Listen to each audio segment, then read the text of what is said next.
Okay, before we start, please arrange your chairs. Miss Ramos, please lead the prayer. Good afternoon, class. So let's proceed to our classroom rules.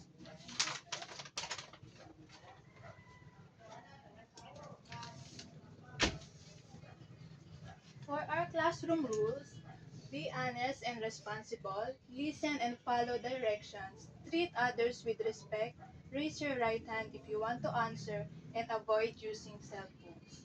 Are we clear? Next is our incentive chart. So the purpose of incentive chart is the collection of points by group. So the first group will be joy, second group will be anger, third group will be sadness, and the fourth one is disgust.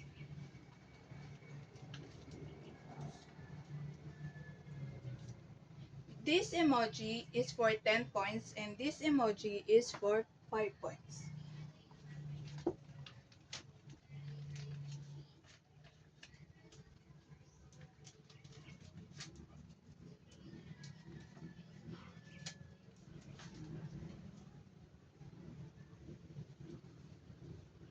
So let's have our review.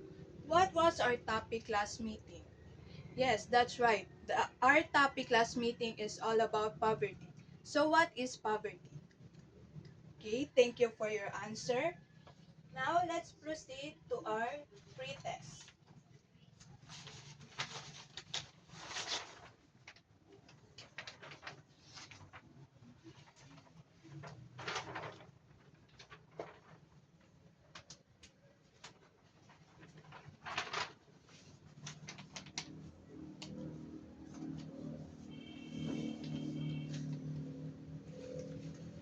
So for the direction, read each question carefully and choose the correct answer from the options provided. Write your answer on the paper given. So now let's proceed to our motivation.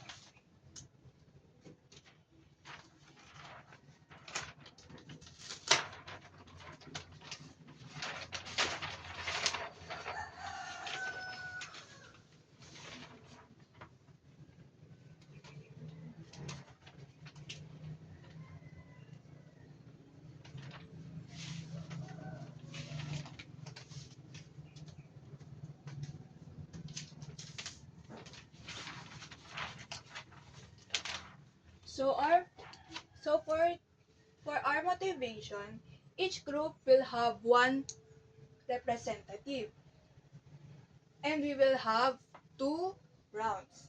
So the one who arranged first will receive 10 points. So the group 1 is the first one who finished the activity on time and the group 4 is the second one. So the group 2 and 3 will have 10 points. While the other group will get 5 points.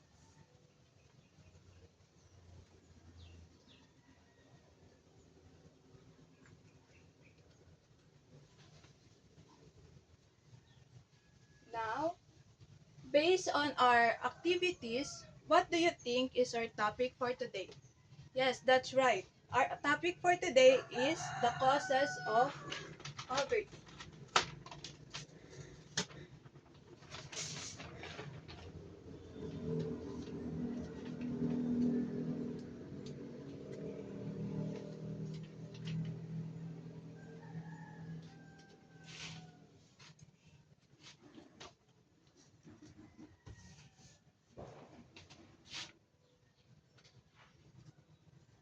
So now, let me introduce to you our objectives.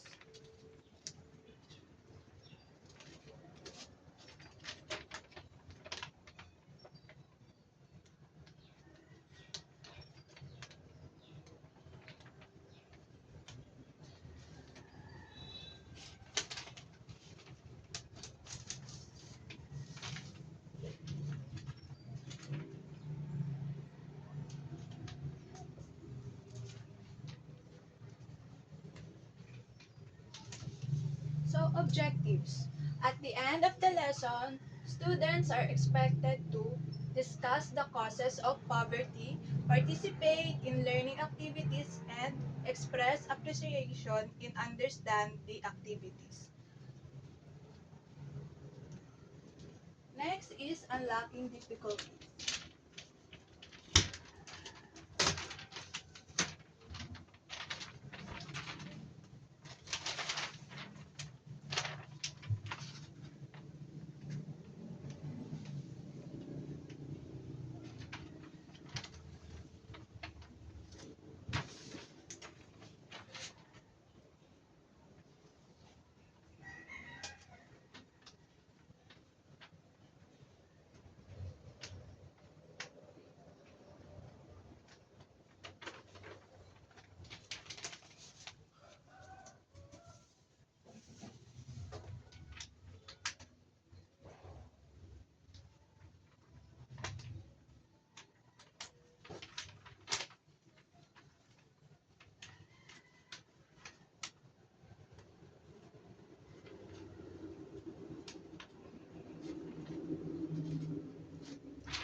So here in unlocking of difficulties, we have 5. The first one is social injustice. When we say social injustice, refers to situations where discrimination and inequalities lead to negative income. Next one is infrastructure.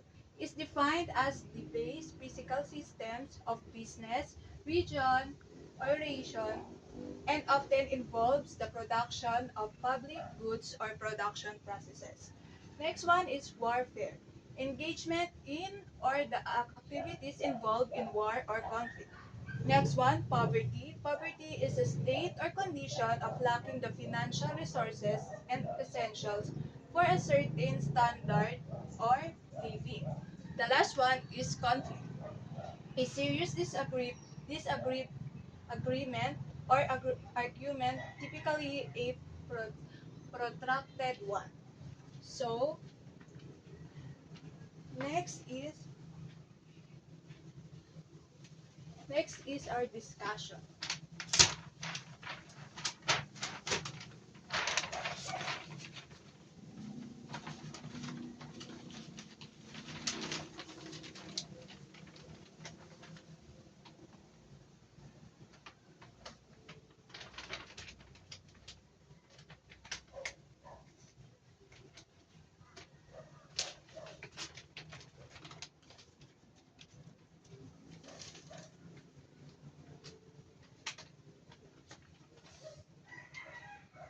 Please read the meaning of poverty.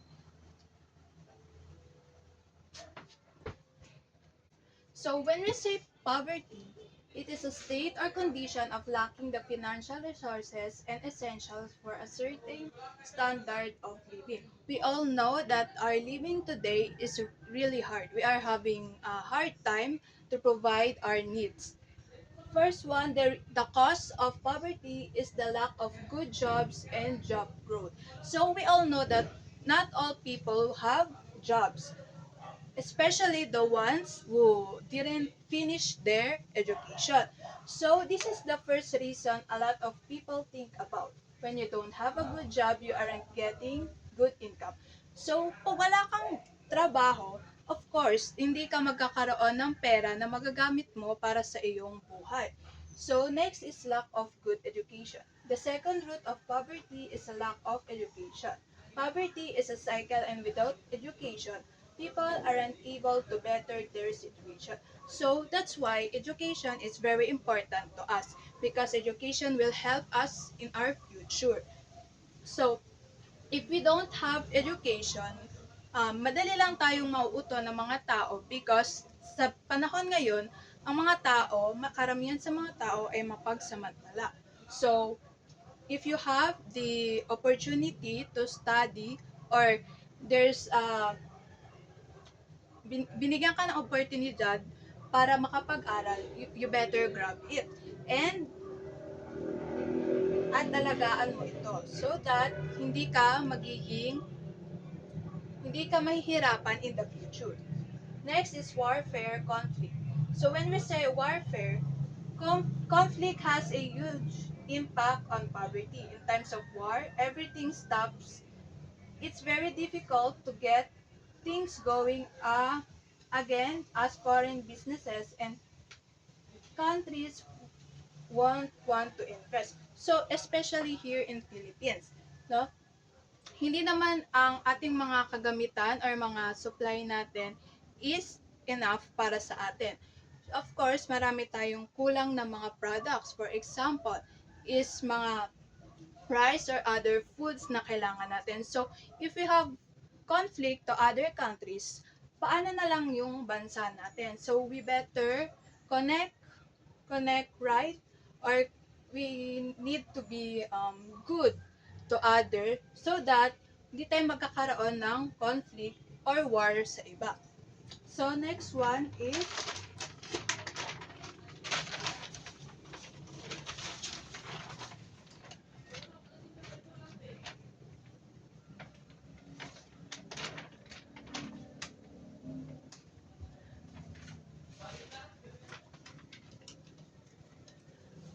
weather or climate change. We know climate change causes drought, floods, and severe storms, and that can take down successful countries while pulling poor ones down even further. So, when we say climate change, ito yung pagbabago ng panahon natin. For example is dapat ngayon na buwan is araw ng tag-init. Pero biglang umulan, 'di ba? Sunod-sunod yung pag-ulan, so ma-affect possibly ang mga farm, ang mga pinagkukunan pa natin ng ibang mga pagkain. Next one is social injustice. Whether it's gender discrimination, racism, or other forms of social injustice, poverty follows. People who victims of social injustice struggle with getting a good education, the right job opportunities, and access to resources that can lift them out of poverty. So when we say social injustice, ito yung um, pagkakaroon ng discrimination sa isang tao. So that because of the discrimination or the social injustice, may hiya na yung mga tao to follow um, their dreams kasi wala na silang confidence to face their dreams. So next one is lack of food and water. Without access to basic essentials like food and water, it's impossible to get out of poverty's cycle. So we all know that food and water is very important to us because if we don't have food, we can't live. So, of course, the water also. If we don't have water, paano tayo mabubuhay? 'Di ba? Mahihirapan tayong mamuhay kung wala tayong mga basic needs. Next one is lack of infrastructure. Infrastructures includes roads, bridge, the internet, public transport, and more. When a community or families are isolated, they have to spend a lot of money, time, and energy getting to place. For example is here, 'di ba, nag-aaral ka sa IPIL, but yung tinitirhan mo is sa malayo. So you need to kailangan mo pang bumiyahe. So napakagastos nun, marami kang pera na magagamit. So that leads to poverty. Kasi yung pangangailangan mo, hindi mo na napagbibigyan ng pansin dahil mas inuuna mo yung transportation mo o yung mga gawain mo na kailangan gawin. So next is lack of government support. To combat many of the issues we've described, the government needs to be involved. So, yes, that's right. Our government is the first one na dapat nagsosupport sa atin because um, sila yung may hawak nung pera natin by taxes, 'di ba? Paano tayo mabubuhay kung hindi nila tayo tutulungan? Hindi natin makakaya 'yon na tayo lang dapat may tulong nila. Next one is lack of good healthcare. People who are poor are more likely to suffer from bad health, and those with bad health are more likely to be poor. So 'Diba, kung mahirap ka, mahirapan ka din na makapunta sa mga center, sa mga hospital because you don't have that enough money. Last one is high cost. The last root of poverty is simple. Stop cost too much. The last root of poverty is simple. Stuff costs too much. Even the basics can be too expensive. Yes, ito talaga yung pinaka dahilan kung bakit tayo nagkakaroon ng poverty. For example is ang nararanasan natin ngayon. 'Di ba? Ang bigas ngayon ay napakamahal na. So mahirapan tayong mabuhay kung ang mga bilihin ay mahal. Now, let's proceed to our activity. So for this activity, the group 1 will create a slogan and the second group will create essay. And this is our rubrics.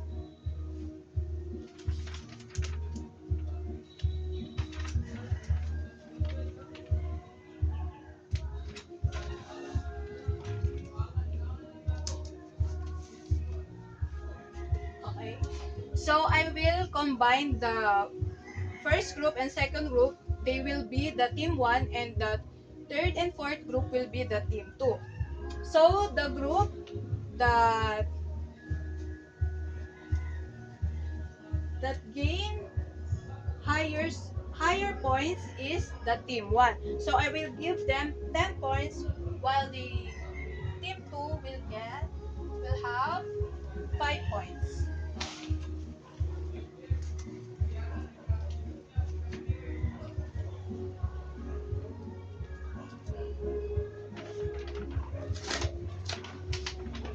For our next activity, we'll have object guess. So, the last part, I will show you the picture and identify what this picture wants to tell or wants to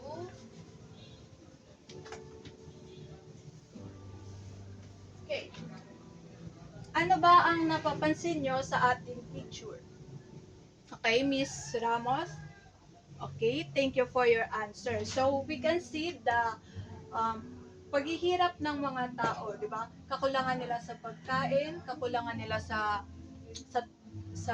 kagamitan o sa kanilang bahay. Wala silang enough na mapagkukunan ng source of income.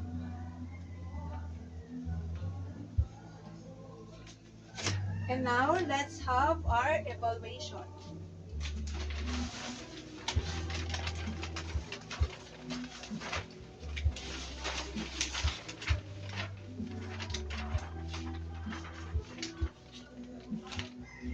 This is our evaluation.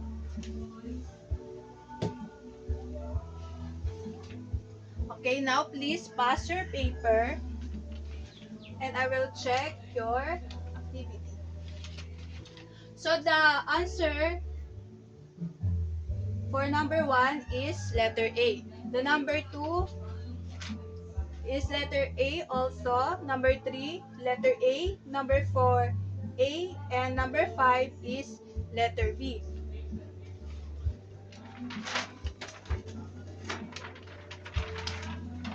Are we clear? May mga tanong pa ba or clarification? None. So, thank you for listening and that's all for today.